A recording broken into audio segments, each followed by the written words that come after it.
family asks for help, and suddenly your heart feels torn. You want to be generous, you want to be loving, you don't want any conflict, but you also feel stretched. For many of us, we feel drained and quietly stressed at the same time. You've been dealing with late-night budgeting, unspoken frustration, and resentment you didn't plan on feeling. And before you realize it, helping family financially starts hurting the relationship. Friend, if money and family have become complicated for you, this episode is for you. You're not selfish. You're not cold-hearted. I'm tired of people saying that. You're trying to love well without losing yourself. So let's talk about how to love, but love wisely. Here's the question we're answering today. How do you set money boundaries with family while still protecting the love that you're trying to protect? And here's my promise for you. By the end of this episode, you're going to know what boundaries actually protect those relationships, why love doesn't always mean saying yes. Guess what? I'm going to tell you how to say no, and how generosity can exist without draining your peace. It's not about guilt. It's not about pressure. Today's about wisdom, and in the end, freedom.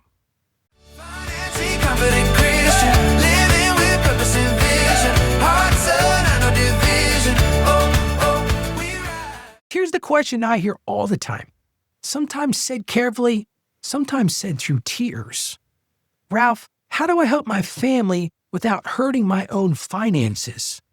Or even better said, how do I say no without feeling like a bad person? How many times have you thought that yourself? And see, that question matters because family and money touch the deepest parts of the heart. They bring two things together which they really bother people sometimes. So if you've ever felt torn between love and limits, you're not being unkind, you're not being stingy or mean, you're being generous. See, a lot of times people will give more than they could ever afford. They say yes, and then they pay for it later. They pay for it with debt and all kinds of other things. For so many people, their home felt like stress after they helped somebody. And if you live in that generosity without boundaries, it quietly turns into resentment over time. And you start to feel this tension. And that tension isn't selfishness, it's wisdom trying to speak to you. So friend, that tension you're feeling isn't selfishness. I just want to reinforce that. It's your heart asking for wisdom. So here's something we need to say clearly. Boundaries are not rejection. A lot of people say, well, if I say no, then I'm rejecting them. No, they're not. You're creating a boundary. And that boundary is there to protect you. And honestly, it protects the relationship. And when boundaries don't exist, money starts doing real damage. I've seen it damage people's peace. I've seen it damage trust. And hey, I've seen it destroy and damage relationships. And if you're one of those people that says yes to everything, it can entirely turn that love into obligation. And once it's obligation, is it love at that point? And that's not what generosity was ever meant to be. So let me ground you in just one truth. I've walked with many people through this throughout my 30-year career. I've seen adult children still supporting their parents. I've seen siblings helping their other siblings, relatives asking again and again. And the deepest struggle usually isn't generosity. What I find is most people are pretty generous. It's feeling like you are never allowed, I'll use the word allowed intentionally. You're never allowed to say no. See, the ones who struggle most aren't the ones who say no, they're the ones who never felt allowed to say no. So let me give you one real life picture. Picture this person helps their family monthly. And here's the problem. They feel guilty either way. They feel guilty because they're giving because it's taken away from their family. They have this resentment.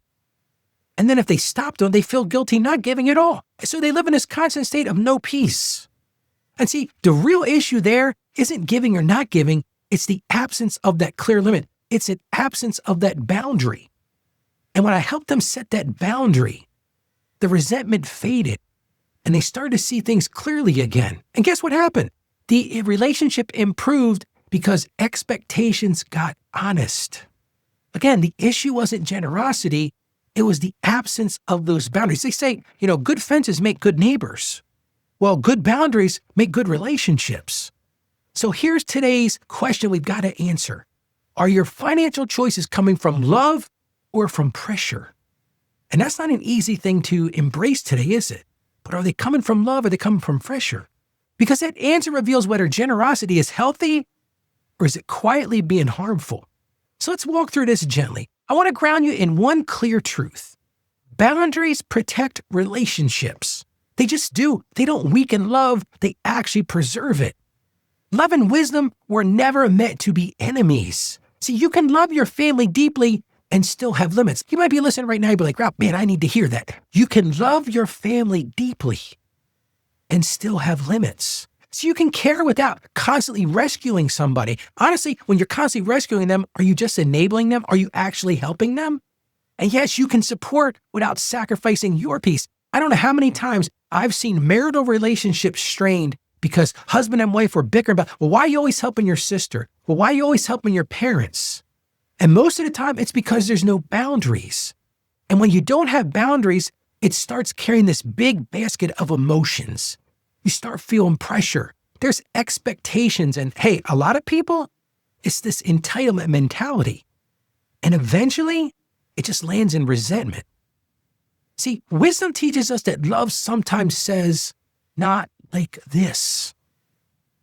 Giving is good, but giving without wisdom creates harm. So if helping family means ignoring your own bills, creating conflict in your home, living in constant anxiety, then that's not healthy generosity. You can reframe it like this. Not can I give something, but what can I give without harming what God entrusted to me?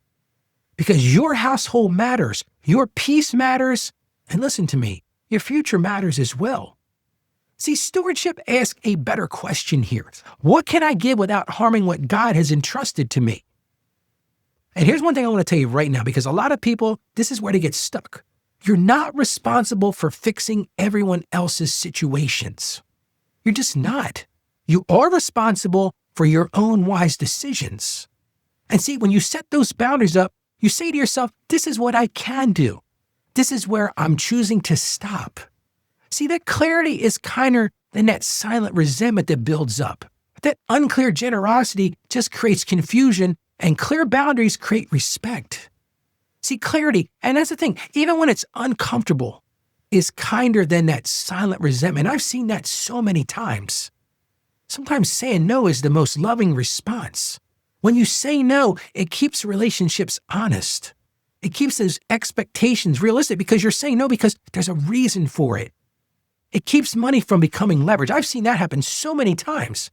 Money becomes this leverage. If you love me, you would do this for me. And those boundaries aren't creating walls, they're just guardrails. And guardrails keep love from crashing under constant need. Let's move right to our scripture verse today, and that comes to us from Proverbs chapter 4, verse 23, and it says this, above all else. Listen, when the Bible says above all else, guess what that means? Above all else. Guard your heart, for everything you do flows from it. Friend, your finances, if you're doing it right, flow from your heart as well. See, guarding your heart often includes guarding your resources. It's not to withhold love, but to give love wisely. And if you're giving right now and it's breeding resentment, something needs protection.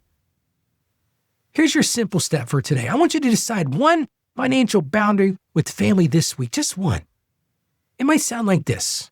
Yes, we can help you once, but we can't do this ongoing. I've had to say this to my own children. I can help you this time, but this isn't an ongoing monthly support system.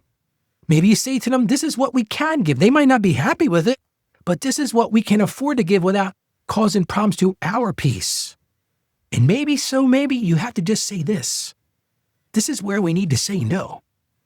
And saying no doesn't mean you don't love them. It doesn't mean you don't care for them. It doesn't mean any of those things. It means that you have a boundary and you've got to protect something different. And listen, don't feel like you got to explain everything. A lot of people say, well, I don't know how I'm going to tell them this, Ralph. I can't help my children anymore. That clarity is kindness. When you say no, guess what? They're going to figure it out. How about we pray together? Lord, thank you for family. Thank you for hearts that want to give, Lord. We just cherish that. But help us give with wisdom. Help us to not live in fear and certainly not live in pressure, Lord. Teach us to set those boundaries with love and with grace and protect our hearts and guide our decisions. We ask this in Jesus' name. Amen. Friend, if family money conversations feel heavy or lonely for you, you don't have to carry them alone anymore. I built a community which is a safe place to talk about real money issues without judgment and without shame. You'll hear people say, I finally felt relief. I learned I wasn't being selfish. I want you to come join us at financiallyconfidentchristian.com/join. Again, that's financiallyconfidentchristian.com/join because, friend, you belong there. Protecting your wallet can also protect your heart. That's the big takeaway from today. Those boundaries don't weaken love, they actually preserve it. And even if this has been messy before for you, even if it was messy today before you listen to this, you can choose differently right now. Just pick one boundary, one conversation, and just one peaceful step forward. You're going to be okay. Now, tomorrow, we're going to slow things down together. We're going to talk about love, money, and God's design for unity.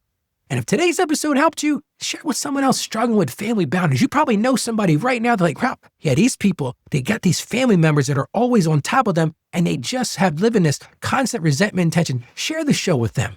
Because this show isn't about bringing financial shame. It's about teaching us to walk in wisdom, staying steady, and truly becoming a financially confident Christian. God bless you, friend, and I hope again to see you tomorrow.